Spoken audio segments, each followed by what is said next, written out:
Okay, it's our first edition of Sal's House at Bill's Training Camp. Always taking Sal's House on the road. I love it, and great place to be at St. John Fisher University. Kind of feels like a house. We're in a dorm here. Mike Catalana is going to talk about it with me. 13 Wham in Rochester. I appreciate you joining me. I want to tell everybody about our sponsors first, though, because we've got a lot of great places that are helping us always bring Sal's House to you. Of course, Sports City Pizza Pub. You know where to find them. Niagara Street in Buffalo. They have the best wings and pizza and a great spot to watch the games. All those different kinds of flavors of beer, flavors of wings. Sports City Pizza Pub, 1407 Niagara Street. Buffalo logo, screen printing, embroidery, whatever you want. All those great shirts you see around town, a lot of them are Buffalo logo. They got something for you. Buffalogo.com is where you go for that. And of course, Fans of Buffalo. Fansofbuffalo.com. How about this, Mike? They're putting together travel packages. You want to go to a game? Don't worry about it. They're going to do your game ticket, your chartered flight, your hotel, your travel once you're there. All you got to do is go party and go to the game. That sounds pretty cool, right? Yeah, Bills fans like that. That's right, for sure. You've been around traveling with the teams and doing this thing for a long time. And one of the reasons I want to talk to you is you're getting inducted into the New York State Broadcasters Hall of Fame. Congratulations, man. That's super cool. Yeah, you hang around long enough, they start giving you awards, right? It was nice to hear. I've been in New York State my whole career. Started in Binghamton a short period of time. I've been in Rochester covering the Bills this is my 37th season covering the Bills.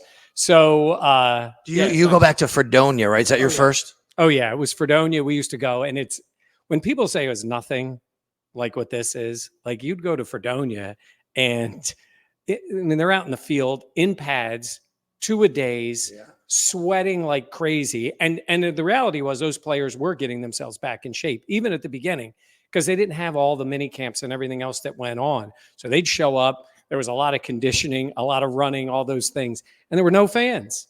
There were no fans. They were just out there. I mean, occasionally somebody would wander onto the field.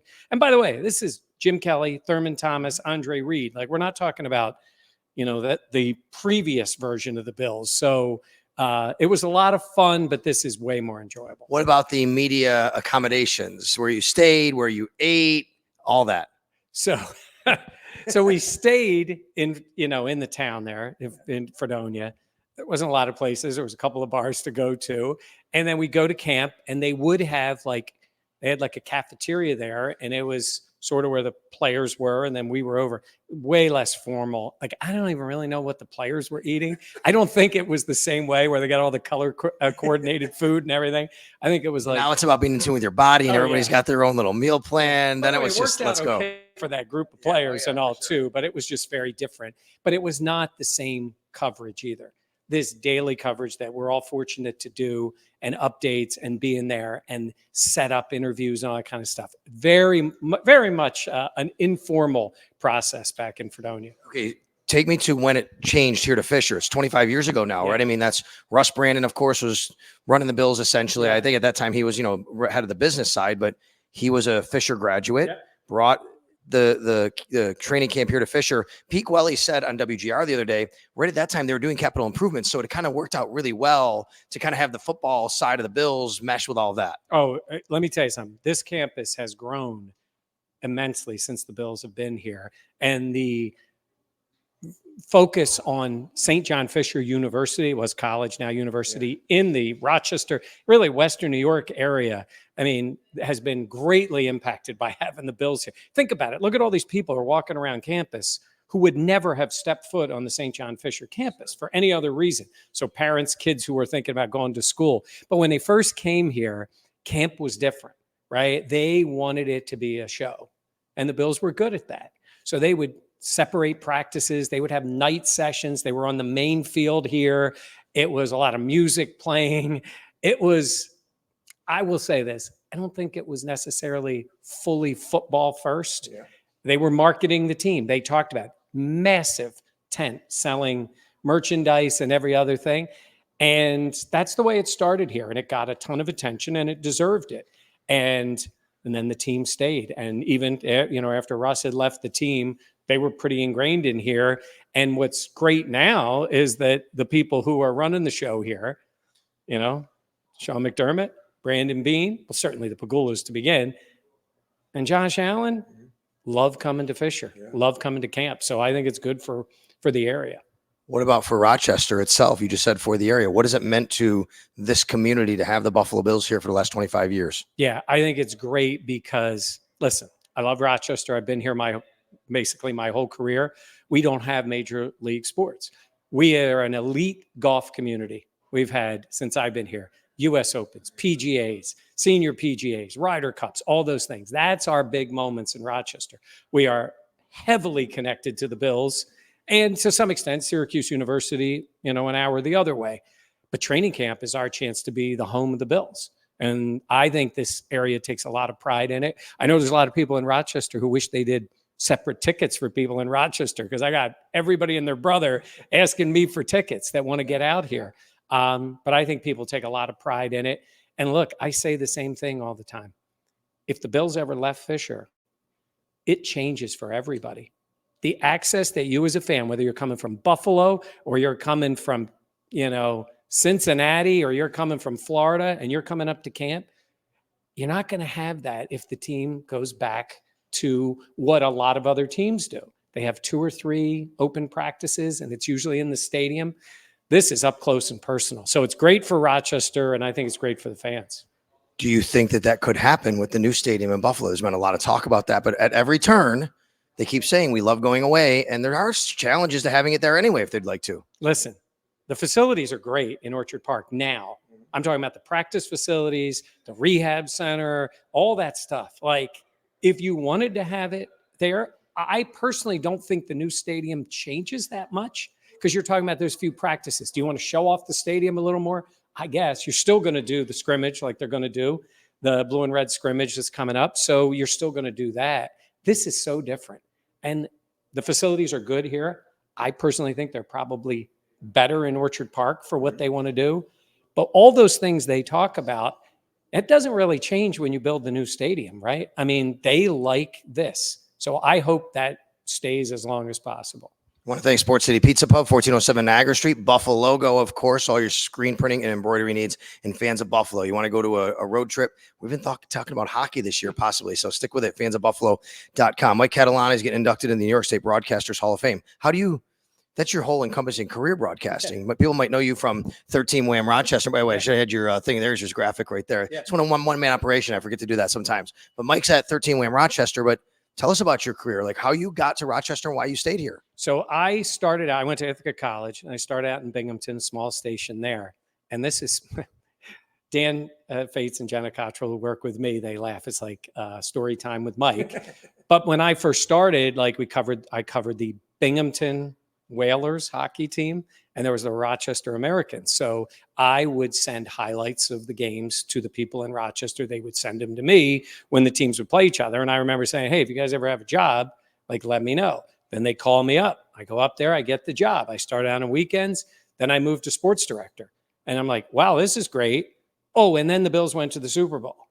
And then they went again. Then they went again. Then they went again. So I covered all the Super Bowls. It's like, yeah, this just happens. I mean, it's like normal stuff, right? The beginning of I think the second year I was sports director, they went to the Super Bowl. So my year 2, 3, 4, and 5 at the Super Bowl. Sal, back then, and you're down there for the radio broadcast, but I was down on the field for the games, or at least half the games. We would split it up in our photographer for the Super Bowls. So that's the way it started. And then the Bills were massive. I mean, they were the Super Bowl Bills. So I was there and I thought, well, this is great. I'll be here for a while. I mean, I'm not from Western New York.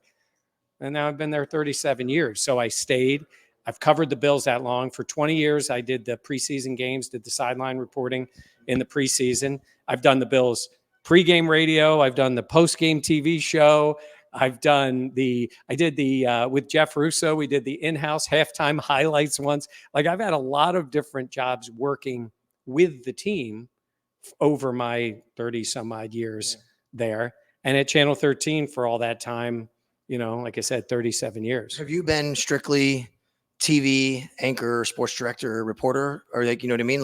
What else have you branched out into? What have you done? Especially now this day and age, you do obviously your YouTube page, right. Buffalo Plus. Now, I mean, the space has totally changed, but throughout your career, what else have you branched out into? So I did, I used to do games for the Rochester Americans. So I would do part of the pregame and then between periods. And then even as a game, I'll say analyst, that's a little strong because I'll save that for the people that truly deserve that role. But I've done a lot of that, those other jobs with the Bills. And now you mention it, when I get an opportunity now, I tell our guys, and you know this, you're doing it now.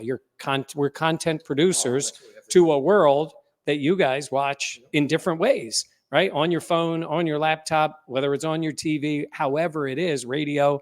So I think the thing I'm most proud of is that I've adapted to all those things, because it's kind of not easy, but there are people that, they don't want to, and they do it the certain way, and they've had a lot of success, and I think it's great. But I never wanted to do that. I didn't want to be the guy going, this is the way we do it. And I'm fortunate to have two, I don't want to tell them, but two people, Dan and Jenna, who are really good and have helped guide me into different worlds of things. But it's all about content for people. People want content. And we're fortunate to cover a team that people want to hear about. So the Buffalo Plus channel has done really well, and we're happy with it. And even on the TV side, like it's, this team is in Rochester, New York, is by far the number one thing. I tell you, there's nothing bigger than the Bills. So I'm fortunate to cover it. For sure. I always tell young people when I talk to them, just be versatile. You don't have to be great at everything, but you got to be able to do it. Yep. You got to be able to do it, and because when you and I got in our businesses, I didn't get into radio to write, but I got to write for my website every day. Yeah. That's what I got to do. I'm sure that, back in the day, Bucky Gleason, Jerry Sullivan, Jim Kelly didn't get into newspaper to be on podcasts and radio and TV, but they had to do that stuff. The newspaper people did all the time. I always tell the story. I see Benini one time, my first couple of years back in Buffalo. He walks into the room. He has a camera. I said, why do you have a camera? He goes, I got to do everything now. Yeah. I got to set it up. I got to shoot it. I got to edit. It's crazy. Yeah. Well, the technology changed that. I mentioned those Super Bowls, right? Yeah. First Super Bowl we went to was in Tampa, Florida. You know that, with the Bills. We literally had to have our editing equipment shipped to Tampa. Huge. If you'd think of it home, what like a VHS deck was maybe when you were kids, or these are 5 times the size of that, shipped all down to Tampa into a room at the TV station so we could edit there. So we would do all of our work, and then we would always have to still go back to the TV station like we were in Rochester and do all our editing and send it by satellite back. Now, I use my MacBook. We shoot stuff, drop it in, cut it. Now, what that does, it increases the amount you can do. It also increases the speed that people expect content. But that's why I say, adjust, adapt, or get out of the way. And to this point, not going for Micah here, I've stayed where I don't feel like I'm in the way, and I love what I'm doing. All right, so I can't let you go without some questions about this team. Yeah. Has anything changed over the first 3 days? We're standing here. It's Friday. The Bills just wrapped up their first session of practices. Your perception of the team in any way, has it changed going in versus coming out of these first 3 days? I'll say this. To me, while there's still incredibly talented players on this team, I think with the personalities that have left, I think it's Josh, and then it is a really good, engaged group. Not that listen, Ed Oliver's a great player. Matt Milano's a great player. Taron Johnson, not saying that. I think they lost that level of personalities.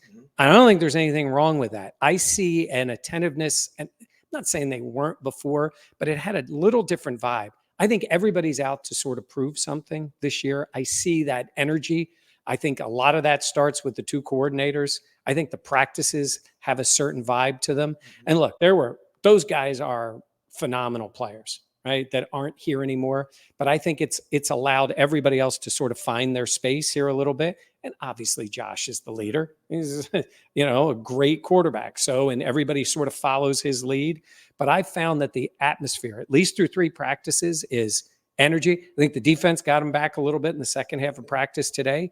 And that's great, because the defense, everybody's at camp, they cheered the long touchdown and go, hey, that's your defense out there. It's good to see the defense make some plays. Yeah, right. I like the vibe and the energy. Now, listen, it's not even August yet. And in September and October and November, you're going to say, I don't care about that. I care about how they play and if they can win. But I think they're rebuilding something, or maybe just refocusing somewhere. Because if you look at it on the offense, listen, nobody wants to hear about Tom Brady, but one of my favorite things they would always say about Brady is, who's his favorite receiver? It's whoever is open. And I see that with Josh right now. Everybody's got to earn those targets to him. Diggs had earned his targets. I think he had. And these guys haven't yet, certainly in this offense. Even Kincaid, to some extent, he's earned them pretty well. I think that's great. I think they're all out there fighting. And I think if that progresses in the right way, this could be a really tough offense to deal with. All right. So what night is the induction? Where is it? Tell all our listeners all about, and viewers, what's happening. It's a ways away. It's in October. So it is a few days before we leave for Seattle on that. Okay. The good news is for me, it's in New York City. It's at the Rainbow Room in New Love York that. City. And by the way, I got to mention, I'm in a class with 5 people, including John Murphy, That's right. which is a great honor to go in with Murph, with his career, with everything that John Murphy has done. And it's a luncheon at the Rainbow Room with 5 people that get inducted. So my daughters live in New York. My family's in South Jersey. So for me, it's great to have them there. It's kind of cool. Like the Rainbow Room is an iconic place in New York. And so it's on a Wednesday, which is not bad for us because it's not on a weekend because we've got a lot of football to cover. So I'll be down there for the ceremony and then heading out to Do they Seattle. have that someone like weekend. introduce you like the Hall of Fame in I think football? they do. They have them introduce you and then they play a video. So they're coming to do an interview. They play a video with pictures and video from your time, and then you go up and make a speech. So they've told me, and he said, they got to move it along here. They actually said TV and radio people are pretty good at following their time cues because sometimes you get people that are like maybe in management and they get their spot and they want to keep talking. So I'm looking forward to it, but it's not till October. I always say I couldn't do what you guys do because I couldn't do that. I have to talk. I get radio time. I just can keep talking, right? Yeah. That's what I do. It's tough. You have to have a discipline to do stuff like that. But because of stuff like this that we talked about, it gives you more space. Speaking of that, tell everybody about the Buffalo Plus YouTube page, what you guys got going on. Yeah, we're doing videos every day here. We just completed one for today. You just put in Buffalo Plus on YouTube or wherever you get your podcasts.